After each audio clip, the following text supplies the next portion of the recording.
The airport pulsed with movement and noise, families rushing to gates, business travelers glued to phones, voices echoing through intercoms.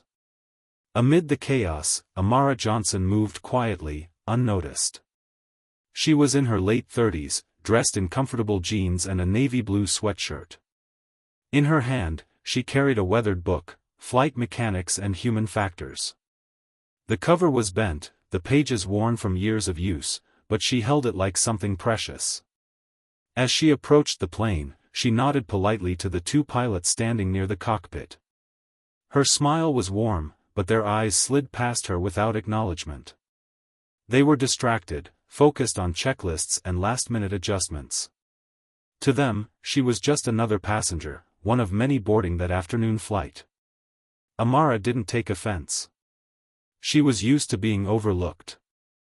She walked down the aisle to row 22 and sat by the window, tucking the book into the seat pocket. Her eyes lingered on the cockpit door as it closed.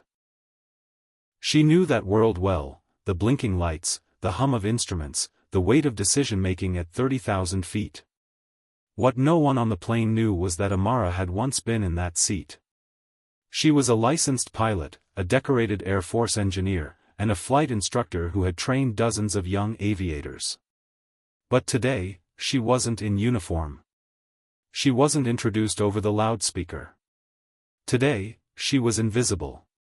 Still, she sat with quiet dignity, watching the runway from her window. She didn't need anyone to recognize her worth. She had lived it. But fate, as always, had a strange way of calling on those ready to lead, especially when no one else was. At cruising altitude, the plane suddenly jolted, lurching to one side. Gasps filled the cabin as overhead bins rattled and drinks spilled. A baby wailed, and a child 2 rows ahead clung to her mother, eyes wide with fear. The seatbelt sign lit up with a chime, but it was drowned out by rising voices and the rustle of panic. Then came the captain's voice over the intercom, shaky, uncertain.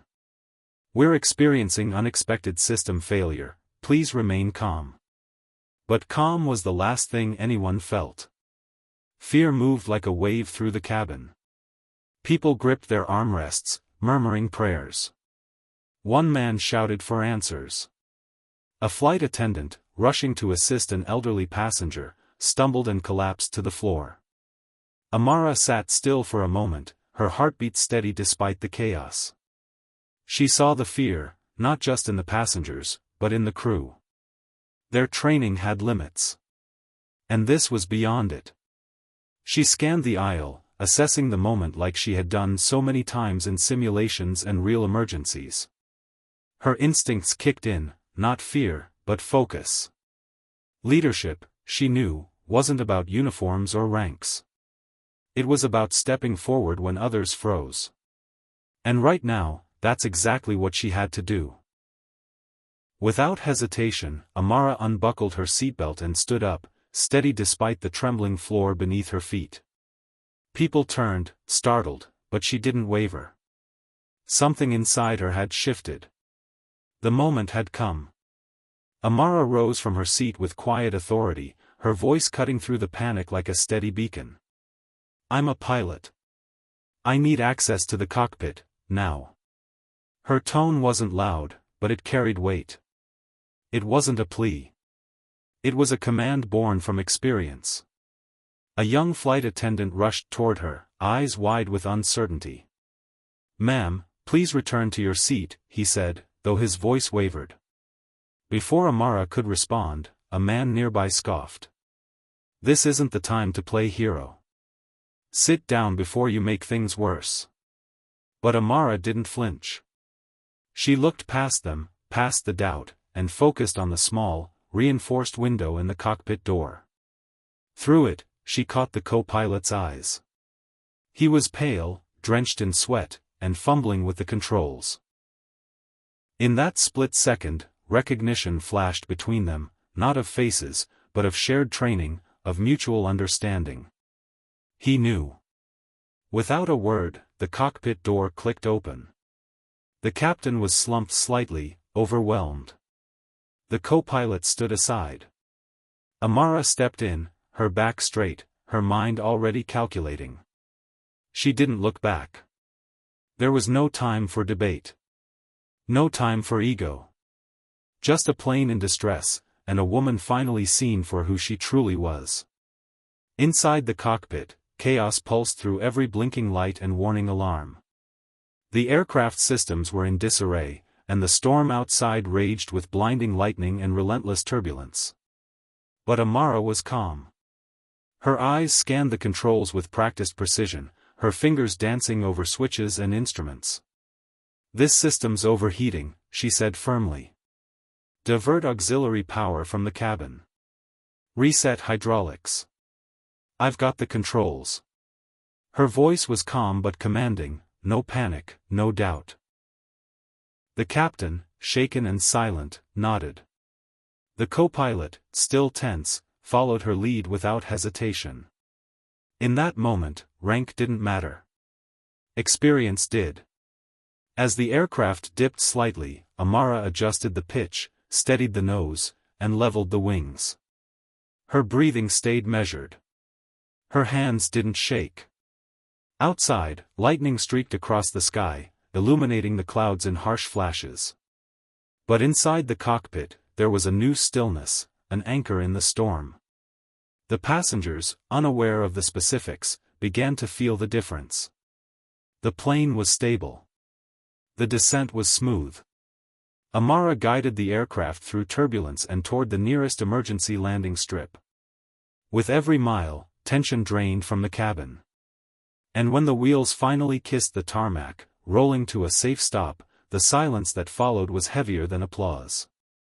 It was the sound of awe.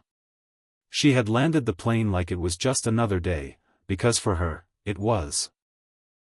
As the plane came to a full stop on the runway, a stunned silence hung in the air for a beat, then erupted into thunderous applause.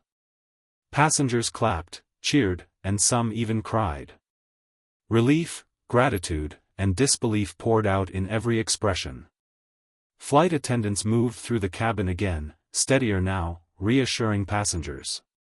But all eyes turned to the cockpit as Amara stepped out, her calm presence now shining with quiet pride. People reached for her hands, thanking her, some simply placing a hand over their heart with tears in their eyes. In the aisle, a little black girl clung to a stuffed animal, staring at Amara with wide, wondering eyes. "You're a real pilot?" she asked softly, her voice barely rising above the hum of relief. Amara knelt down to her level, the corners of her eyes creasing with a smile. "Yes," she said gently. "And so can you be." The little girl's face lit up with a spark that only truth can ignite. And in that moment, the crowd wasn't just looking at a woman who had saved them. They were seeing Amara fully, for her strength, her skill, her grace. Not just as a woman. Not just as black. But as the hero they hadn't expected. And would never forget. In a world that too often overlooks quiet strength and judges worth by appearances, Amara Johnson's story reminds us that true leadership needs no spotlight.